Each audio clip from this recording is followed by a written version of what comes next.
And welcome back to a series of lectures related to botany. Today we'll be discussing an important topic, that is the economic importance of algae. As you all know, algae are the microbial entities that prefer aquatic habitats, and in rare cases they also prefer terrestrial habitats. These algae in turn have different adaptability patterns also, that is, some algae prefer fresh waters, some prefer stagnant waters, some have a preference of flowing waters, some have a preference of those aquatic habitats where water remains partially contaminated or water remains fully contaminated. Now, within these varied habitats, algae also play a vital role, either in the maintenance of the habitat conditions or sometimes even modification of these habitat conditions. And during these modifications, algae in turn are able to not only facilitate their survival but sometimes play a positive role where the habitats become more suitable not only for plants, animals, but sometimes even for humans. Despite being rated as the microscopic entities, these algae also have an important role in facilitating proper usage of biological resources or physical resources that facilitates the human survival or survival of dependent animals and plants. We have seen that wherever these algae grow, they also try to modify not only the status of that habitat, but sometimes try to induce into that habitat certain positive parameters, or sometimes, very rarely of course, try to induce into that habitat certain negative parameters. Obviously, these inductions are related to whatever activities are being carried out by individuals or colonies of these algae under varied habitats, and what is the impact of the habitat variabilities on the life cycle, on the productivity, on the adaptability, as well on the regeneration of these algae under varied conditions. Once we assess the positive and negative parameters, that enforce us to understand, is it a natural phenomenon or is it something that the algae are adapted to, so that their adaptability is properly facilitating modification of the habitat conditions which become suitable to them as a medium or as a substrate for survival, as well as sometimes facilitates multiplication at a scale at which the need is, or at which they can actually produce progenials which can in turn survive either in the community or in that particular habitat for as long as the particular individual alga deserves or that colony deserves. Once we look at the different roles played by algae, we can subcategorize them into various types, and among these types, the different parameters that we have followed are: number one, the general uses, that is, those uses of algae which are suitable for almost every living entity which try to consume a byproduct of algae or try to utilize something in which the algae are creating colonies or communities. Now, these uses, primary uses, are: number one, the algae acting as primary producers. The primary producer means where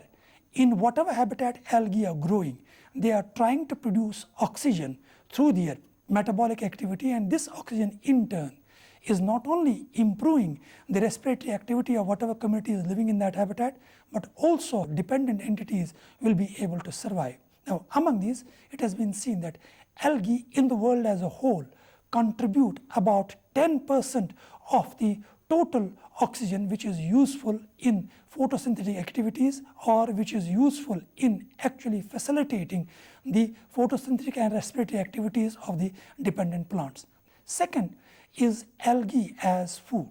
Even though algae are microscopic entities, they are visible sometimes in detail under a microscope, yet it has been seen that in many countries, especially in East Asian countries, including Japan,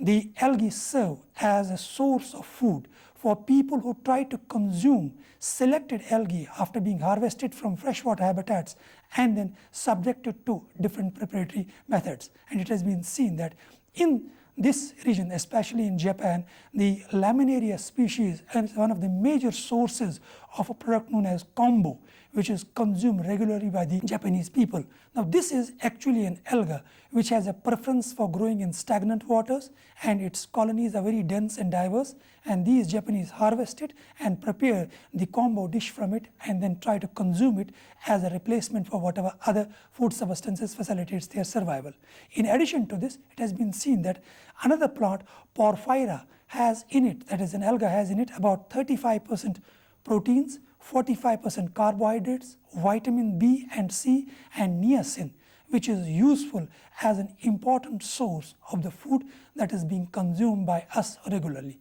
That obviously means algae can be used as a replacement for those sources where the vitamin content, protein content, carbohydrate content is lesser than the content that we have seen in such alga. The third important use of the alga is as a fodder to cattle. These algae have been seen to actually facilitate proper development and improve productive potential of different animals which are fed certain specific alga, and among these Rhodomenia palmata is the alga which is actually fed as a fodder to the sheep in Norway, and it has been seen that productive potential of these sheep has improved by the consumption of this particular alga. Further, laminaria has also been fed as an important fodder for cattle along with certain Palvitia species, Ascophyllum species, which have been seen to improve not only productivity but also improve the qualitative traits of these animals which are fed these alga. Next is the use of algae for pisciculture, that is where we try to commercially produce fish, and these fish in turn are in need of food, and it has been seen that if we feed them certain select algae, especially green algae, diatoms, some blue-green algae and some algal materials harvested from freshwater bodies, the fish growth, fish multiplication is much better as compared to those habitats in which the quantity of the food or quantity of the nutrients is lower. Next is the use of algae in reclamation of alkaline or ooser soils, that is those soils which do not have a potential to facilitate normal cultivation of plants. In those soils, it has been seen that if we add blue-green algae like nostoc, oscillatoria, cyctonema, spirulina, it has been seen that the addition of these select blue-green algae not only modifies the soil and decreases the alkaline content, but also facilitates the proper cultivation of whatever plants we want without having any side impact on the qualitative as well as quantitative characters of the plant that we commercially cultivate. The next important use of the alga is in the sewage treatment plants, that is where we want to convert the sewage into a reuseful or resynthesized product. That means we are converting the drainage sewage into a useful product by subjecting it to the treatment of certain algae which include Chlamydomonas, Senidesmus, Chlorella, Pondorcina, etc., which have been seen to prefer living in contaminated water or sewage water, and after living in that water for a longer period of time, it has been seen that they can actually convert the sewage water into fresh water, and after chemical treatment, that sewage water can be used for direct consumption or even sometimes for irrigation purposes. That means alga can also play a vital role in converting wastewater or contaminated water into pure fresh water. Next important use of alga is as a research material. At present, for research purposes, alga material are being used primarily because their rate of multiplication is much faster, and for this usually Chlorella,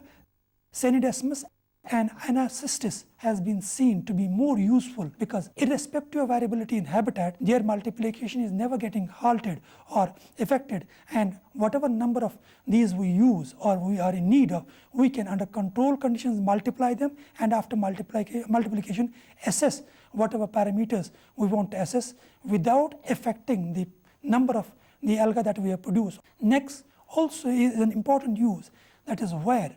alga have been used in space research. Now, among these, Chlorella and Syncococcus is an important alga which have been seen to have an important application in being used in spaceships, primarily because these alga have shown much better adaptability in not only in space but also in submarines. That is where the habitat variability does not affect their life cycle pattern, and at present many research institutions are carrying a work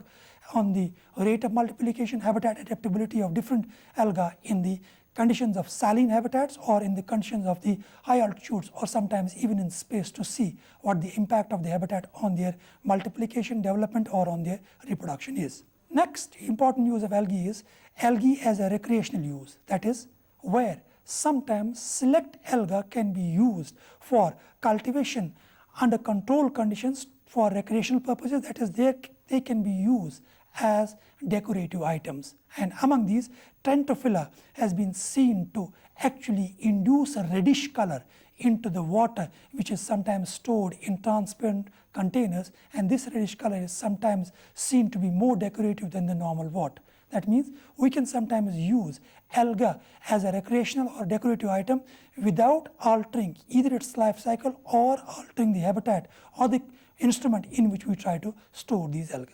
Then next is the use of algae as fertilizers, that is where we try to actually add algae into cultivation fields so that their addition is modifying the productive potential of the soil by improving the organic nutrient content. Now among these, blue-green algae have been seen to act as biofertilizers, and nostoc, oscillatoria, cyctonemia, and cyprolina are used as commercially produced artificial biofertilizers, where they try to multiply them under controlled conditions, add them to the agricultural fields, and these agricultural fields have been seen to further improve their productivity potential. Turbinaria is considered to be the most important alga which facilitates the growth of various algae, because on this palm tree, on this particular palm tree, we find that different algae grow, and these algae in turn negatively affect the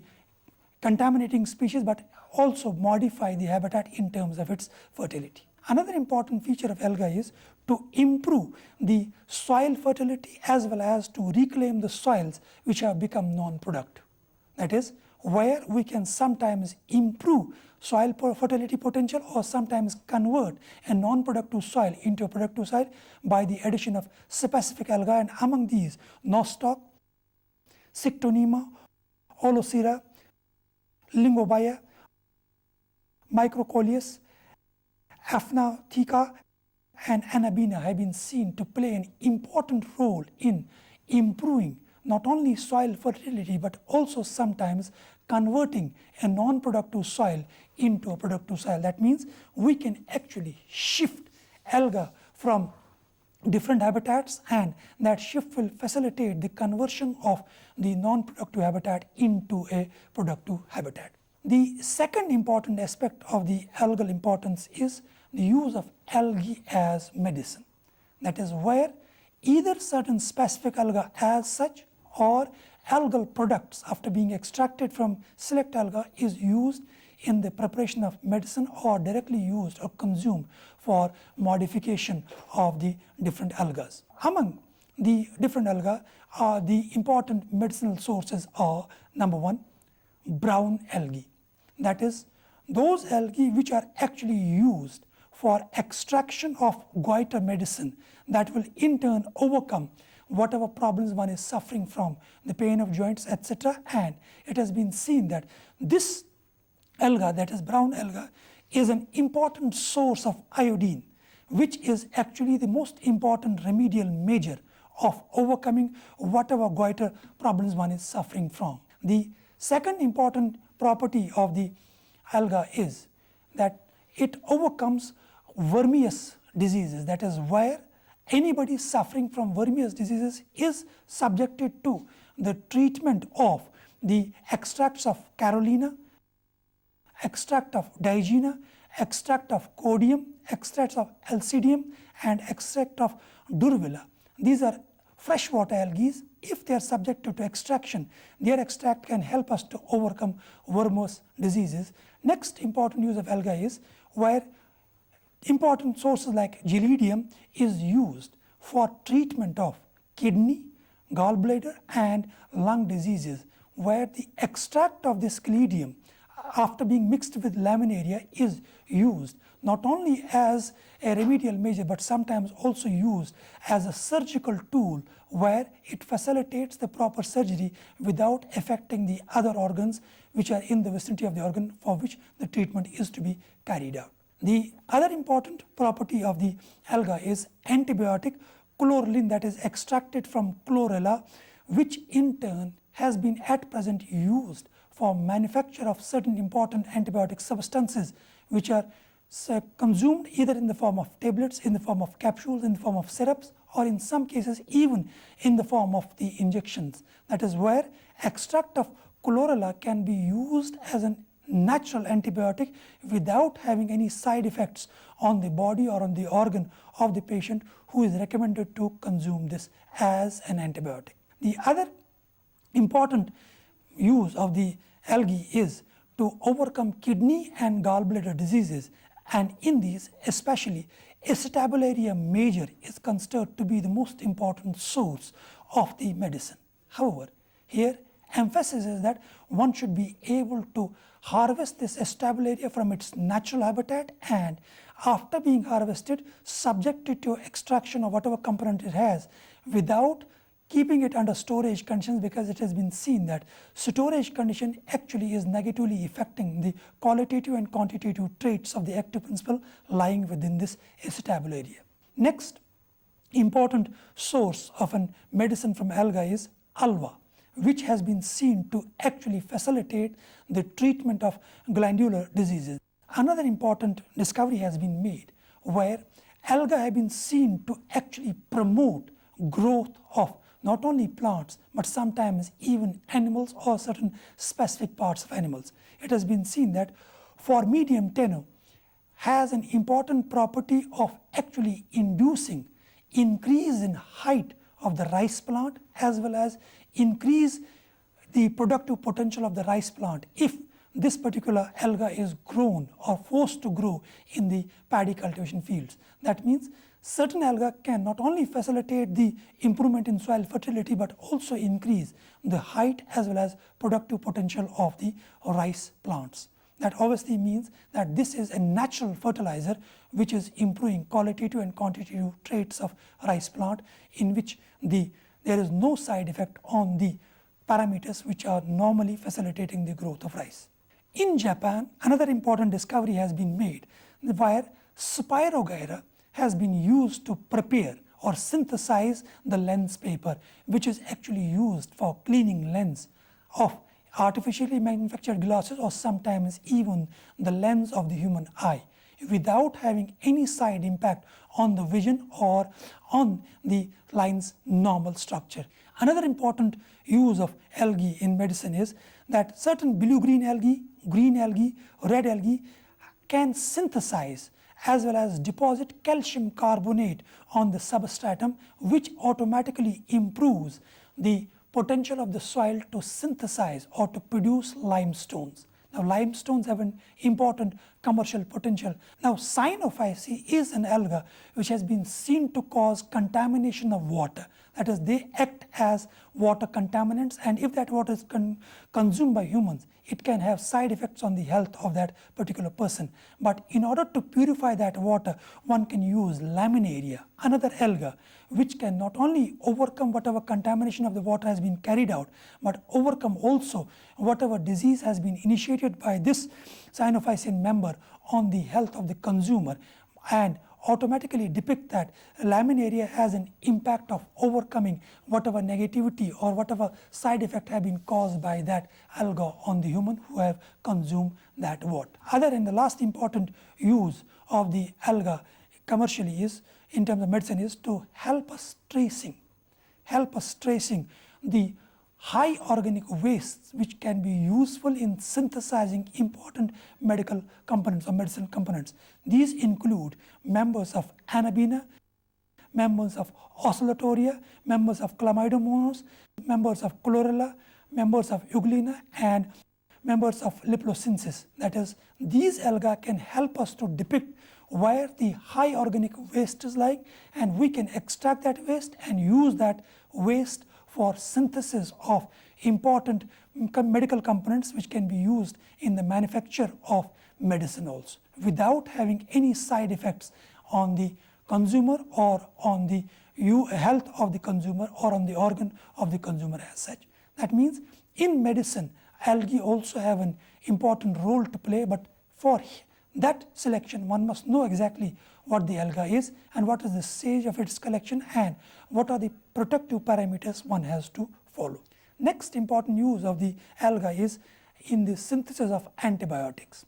It has been seen that there are certain antibiotics like chlorelin that is obtained from an alga known as chlorella, which is used for manufacture of an antibiotic which can actually help us to protect plants against certain pathogens. That means we are using a plant product as a remedial measure against the pathogens, wherein we have not to synthesize it but subject that select alga to extraction process, and after extraction use that as a antipathogenic material, so that this antibiotic is useful in protecting different plants or different commercially cultivated plants against the invasion or infection caused by these pathogens. In addition to these, we have seen that certain other important algae can be used, which include Pseudomonas, Mycobacterium. Laminaria is used as the most modern tool of synthesis of these antibiotics, and at present it is also being used for inducing abortion. This completes the third important role of algae. The fourth important role of algae is the role it plays in the industries. That is where one can actually use naturally available algae in manufacture of certain components which are industrially valuable, and these include number one, the alginates. Now alginates are actually synthesized by using algae like Macrocystis, Laminaria, Ascophyllum and Lysonia, which actually are products where the alginate is actually variable in terms of concentration, in terms of quality, in terms of quantity. Iodine is an important component of almost all the manufacturing units, and it has been seen that algae of 505C are the basic materials or basic components which facilitate the generation or synthesis of this iodine. Among these, Laminaria, Ecklonia, Icenia are the important algae. These actually facilitate not only synthesis of iodine by these algae, but also facilitate the conversion of the normal minerals within the soil into iodine components, which can be, after extraction, used for commercial purposes, where their utility is at par with some of the synthesized biochemical products. These specific algae, one can easily determine what the potential of these algae is without having any side impact on these algae. In addition to these, we have agar-agar, which is also having an industrial role. It is extracted from Gelidium. We have coragine, which is extracted from Chondrus species. Now, apart from these, we also have the last role of algae, that is the negative role it plays. That is where algae can actually impact directly those plants or those living entities which are living in that habitat, which are number one, many blue-green algae actually produce toxic compounds which affect the plants growing in that habitat. Phycocyanin pigments that are produced by blue-green algae have been actually seen to have a negative impact on the humans also. We have the consumption of gynolocks actually having a direct effect on the human as well as animal health. We have members of Cyanophyceae, Basilurophyceae, Chlorophyceae, Euglenophyceae, Dinophyceae and Chrysophyceae having a destructive effect on the water storage tanks, which in turn affects directly those who consume that water. We have filamentous algae having a direct effect on the eutrophication of lakes, that is where whatever other plants or microbes are surviving are also affected negatively. And lastly, we have members of Cyanophyceae which have been seen to cause poisoning of the animals if they consume them directly or if they consume the water in which these Cyanophyceae are dominantly seen. That means predominantly algae have an important role which is commercially useful to us, but they can also have negative roles where one must first assess what can be the suitable parameters to overcome these negativities. I hope that in future you will try to assess the direct and indirect negative and positive effects of algae so that you can yourself as well as inform others what are the positive and negative contributions that are naturally induced or produced by these algae in the habitat surrounding us. Thank you.